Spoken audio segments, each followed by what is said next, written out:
Assalamualaikum warahmatullahi wabarakatuh. Kami dari kelompok 3 akan menjelaskan bab interaksi sosial dan dinamika sosial subbab ABC. Perkenalkan, nama saya Eko Julianto dari absen 11. Perkenalkan, nama saya Farid Ega Andrian, absen 13. Perkenalkan, nama saya Franciscus Moses, absen 14. Perkenalkan, nama saya Hidayat Alfianur, absen 16. Perkenalkan, nama saya Kalisandra Didodo, absen 18. Perkenalkan, nama saya Wahyu Sukmawijaya, absen 35. Berikut penjelasannya. Cekidot. Matanya apa? Interaksi sosial adalah hubungan timbal balik yang saling mempengaruhi antara dua individu atau lebih. Interaksi sosial dapat terjadi dalam bentuk antara individu dan kelompok, serta antar kelompok. Contoh interaksi sosial adalah saat kegiatan dalam acara kerja bakti sosial, anggota Karang Taruna akan membahasnya dalam sebuah pertemuan atau rapat. Yang pertama, 1. Syarat terjadinya interaksi sosial. Syarat terjadinya interaksi sosial adalah kontak sosial dan komunikasi. A. Kontak sosial. Kontak sosial merupakan suatu kontak antara satu pihak dan pihak lainnya yang saling berinteraksi. Contohnya ketika Anda bercakap, bermain, dan bertegur sapa dengan teman, maka akan terjadi kontak sosial antara Anda dan teman Anda saat itu. Jenis-jenis kontak sosial dalam interaksi sosial antara lain sebagai berikut. A. Kontak sosial primer adalah kontak sosial yang terjadi secara langsung atau tanpa perantara. Yang kedua, kontak sosial sekunder adalah kontak sosial yang dilakukan dengan perantara pihak ketiga yang bersifat pasif. Kontak sosial sekunder tidak langsung adalah kontak sosial yang dilakukan dengan perantara pihak ketiga yang bersifat aktif. 2. Bentuk kontak sosial. 1. Antar individu. 2. Dengan antar individu dengan suatu kelompok. 3. Antar kelompok. B. Komunikasi. Komunikasi adalah proses penyampaian berbagai pesan secara verbal dan nonverbal. Komunikasi yang efektif terjadi apabila suatu pesan yang diberitahukan komunikator dapat diterima dengan baik oleh komunikan sehingga tidak terjadi salah persepsi. 2. Faktor-faktor yang mempengaruhi interaksi sosial. Faktor-faktor yang mempengaruhi interaksi sosial antara lain sebagai berikut. A. Imitasi. Imitasi adalah proses seorang mencontoh gaya hidup tokoh yang diidolakan sehingga mendorongnya untuk meniru orang lain atau kelompok.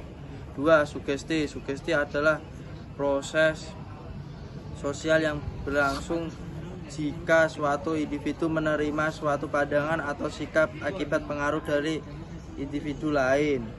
3. Identifikasi. Identifikasi adalah proses seseorang untuk menjadi sama atau mirip dengan tokoh yang didolakannya. 4. Simpati. Simpati adalah kemampuan seseorang untuk merasakan seolah-olah ia berada dalam keadaan yang sedang dialami oleh orang lain. 5. Empati adalah perasaan yang mendalam untuk ikut merasakan atau memahami sesuatu yang dirasakan oleh orang lain. Interaksi sosial asosiatif. Interaksi sosial asosiatif adalah bentuk interaksi sosial ke arah yang positif dan dapat meningkatkan persatuan. Bentuk-bentuk interaksi sosial asosiatif antara lain sebagai berikut. 1. A. Kerjasama. Kerjasama adalah suatu usaha bersama yang dilakukan untuk mencapai kepentingan atau tujuan bersama. Bentuk-bentuk kerjasama antara lain sebagai berikut. 1. Gotong royong. 2. Tawar-menawar. 3. Kooptasi. 4. Koalisi. 5. Joint venture. B. Akomodasi. Akomodasi yaitu interaksi sosial yang dilakukan oleh masyarakat sebagai upaya untuk menyelesaikan suatu pertentangan tanpa menghancurkan lawan jenis. Jenis-jenis akomodasi antara lain sebagai berikut. 1. Koerasi. 2. Kompromi.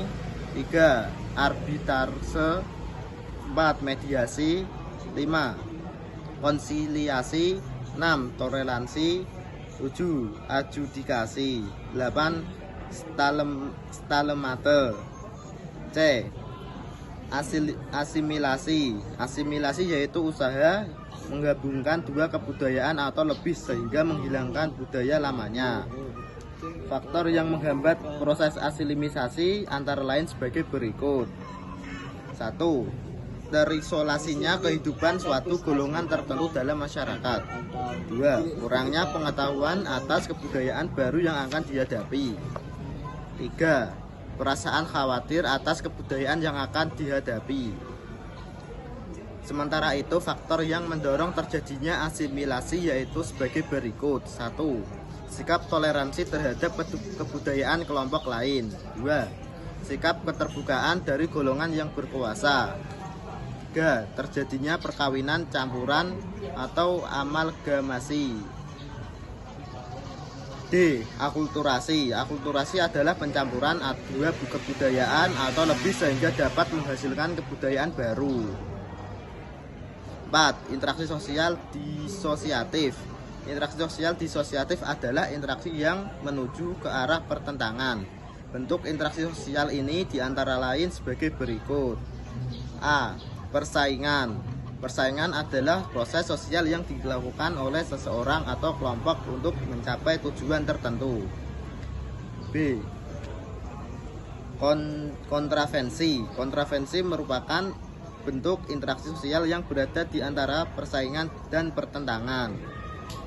Bentuk kontravensi menurut von Wyss dan Howard Metzger antara lain sebagai berikut. 1. Rahasia. 2. Taktis.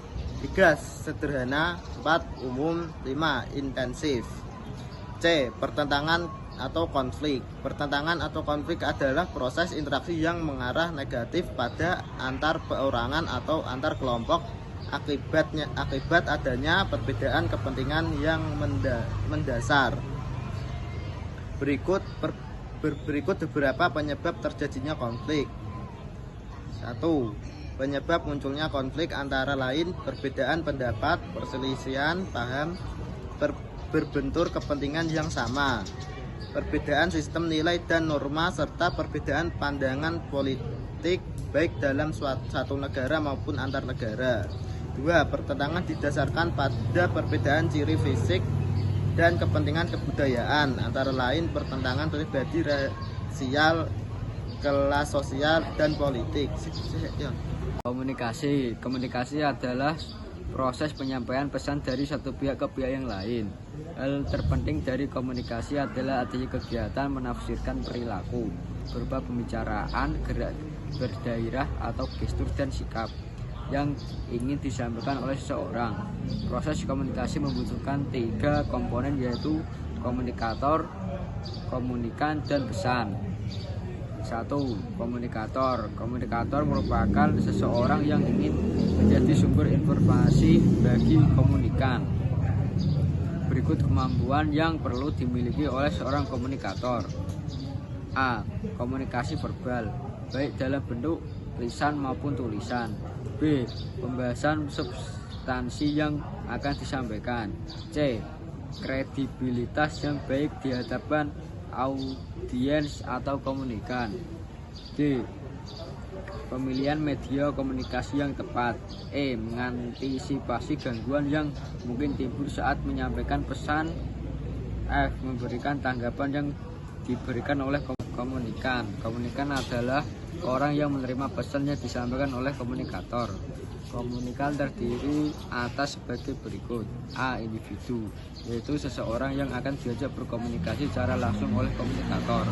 B. Kelompok, yaitu sekumpulan individu yang memiliki persamaan latar belakang sosial, contohnya kelompok suku bangsa tertentu. C. Institusi, yaitu sekumpulan individu yang tergabung secara formal dalam sebuah organisasi. D. Masyarakat umum, yaitu khalayak umum tanpa memandang latar belakang kelompok sosial, ekonomi, dan budaya yang dimiliki. 3. Pesan berupa informasi yang akan dikirim oleh komunikator kepada komunikan. Pesan dapat disampaikan secara verbal, lisan, atau non-verbal. Jenis-jenis pesan sebagai berikut. A. Pesan informatif, yaitu pesan yang berisi fakta dan data yang digunakan untuk mengambil suatu simpulan serta keputusan sendiri. B. Pesan persuasif, yaitu pesan berisi ajakan yang dapat mempengaruhi kesadaran manusia bahwa pesan yang dapat disampaikan akan memberikan suatu perubahan. C. Pesan koersif, yaitu pesan yang bersifat memaksa dengan adanya sanksi. 4. Media komunikasi channel adalah suatu sarana yang digunakan sebagai alat komunikasi dari komunikator kepada komunikan agar dapat memahami isi pesan. Jenisnya A. Media komunikasi personal, yaitu media komunikasi yang digunakan oleh dua orang atau lebih untuk saling berhubungan. B. Media komunikasi massal atau sering disebut sebagai media massa, yaitu media komunikasi yang digunakan untuk mengkomunikasikan pesan dari suatu individu atau beberapa orang kepada masyarakat. 5. Efek pesan, feedback. Kesuksesan suatu pesan dilihat dari dampak yang diberikan oleh komunikator kepada komunikan. A. Perubahan pengetahuan, yaitu penambahan pengetahuan komunikan sebab pesan dalam komunikasi yang diterimanya. B. Perubahan sikap atau perilaku, yaitu perubahan tingkah laku komunikan setelah menerima pesan. Sosialisasi adalah suatu upaya menanamkan nilai budaya kepada individu agar dapat menjadi warga masyarakat yang baik. 1. Tipe, bentuk, dan agen sosialisasi. A. Tipe sosialisasi. Sosialisasi yang umum dilaksanakan dibagi menjadi dua tipe, yaitu sebagai berikut. 1. Sosialisasi formal memiliki aturan yang mengikat dan harus dipatuhi. Contohnya aturan yang tertulis pada UUD 1945. 2. Sosialisasi informal, yaitu sosialisasi yang bersifat kekeluargaan di masyarakat atau pergaulan. B. Bentuk sosialisasi.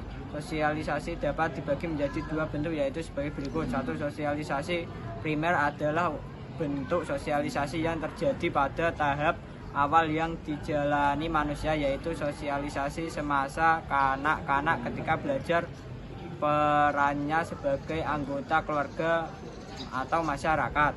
2. Sosialisasi sekunder adalah bentuk sosialisasi pada proses sosialisasi selanjutnya yang dilakukan oleh pihak-pihak di luar keluarga.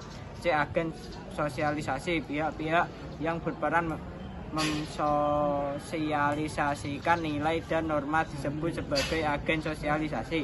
1. Keluarga merupakan agen sosialisasi primer yang memiliki intensitas tinggi untuk mengawasi perkembangan pola perilaku anggota keluarga. 2. Lembaga pendidikan merupakan sosialisasi sekunder yang memiliki tujuan menanamkan nilai kedisiplinan dan berorientasi mempersiapkan bekal pendidikan generasi muda di masa mendatang. 3. Kelompok permainan per grup, yaitu agen yang melakukan sosialisasi melalui kelompok permainan atau teman sebaya. 4. Lingkungan kerja, yaitu sosialisasi yang dilakukan dalam lingkungan kerja untuk mencapai kesuksesan dan keunggulan dalam bekerja. 5. Media massa, yaitu alat penyampaian pesan yang bersifat umum. Pengaruh sosialisasi. A. Keselarasan individu dan lingkungan sosial. A. Sosialisasi yang efektif dapat menginspirasi individu untuk berpikir dan bertindak sesuai dengan kepentingan sosial melalui beberapa tahap yang meliputi hal-hal berikut. 1. Persiapan preparatory stage. Tahap ini dialami sejak manusia dilahirkan, yaitu seorang anak mempersiapkan diri untuk mengenal dunia sosialnya. 2. Tahap meniru stage. Pada tahap ini seorang anak belajar beberapa peran yang dimilikinya, tapi belum mengerti serta tidak menyadari aturan dan objek permainan. 3. Tahap siap bertindak.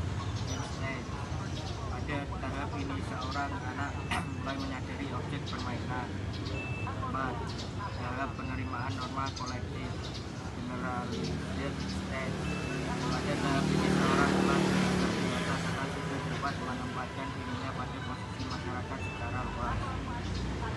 B. Komitmen sosial. Komitmen sosial adalah suatu tindakan untuk melakukan sesuatu dalam proses sosialisasi ketika individu memiliki kebebasan berpartisipasi aktif dalam suatu komunitas sosial dan kebebasan dalam mengekspresikan diri.